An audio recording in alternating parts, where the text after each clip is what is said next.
आपल्याला या सर्व निवडणुकीच्या प्रचाराच्या दाखवून पाहायला मिळतो. आणि त्याचं मुख्य कारण आहे की एक चांगल्या प्रकारची एक भरीव विकास कामं आणि एक लोकसंपर्क असल्या कारणानंच या ठिकाणी आपल्याला नागरिकांचा एक उत्स्फूर्त प्रतिसाद अगदी लहान मुलांपासून तर अगदी ज्येष्ठ नागरिकांपर्यंत हा प्रतिसाद आपल्याला पाहायला मिळतो.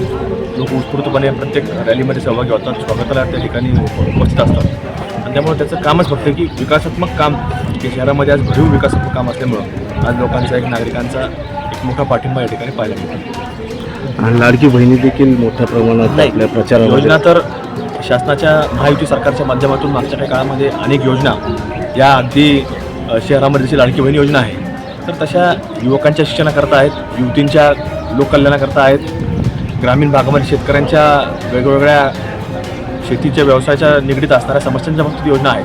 आणि त्यामुळं लोकांचा एक चांगला विश्वास ह्या महायुती सरकारच्या बाबतीमध्ये निर्माण झालेला आहे. आणि त्यामुळे लोकांचा मोठा पाठिंबा हे संपूर्ण महाराष्ट्रामध्ये तसंच नगर जिल्ह्यामध्ये देखील आपल्याला पाहायला मिळत आहे. यावेळेला प्रचारामध्ये कुठंतरी सभा काही दिसत नाही आहे, म्हणजे मोठ्या स्टार प्रचारकांचे किंवा काय मागचं कारण नाही, असं सभेच्या बाबतीत आपण जर पाहिलं तर आता नेते मंडळींना वेळ फार कमी असतो आणि त्याच्यामध्ये आम्ही असा सभेवर कधी याच्यापूर्वी देखील भर दिलेला नाही.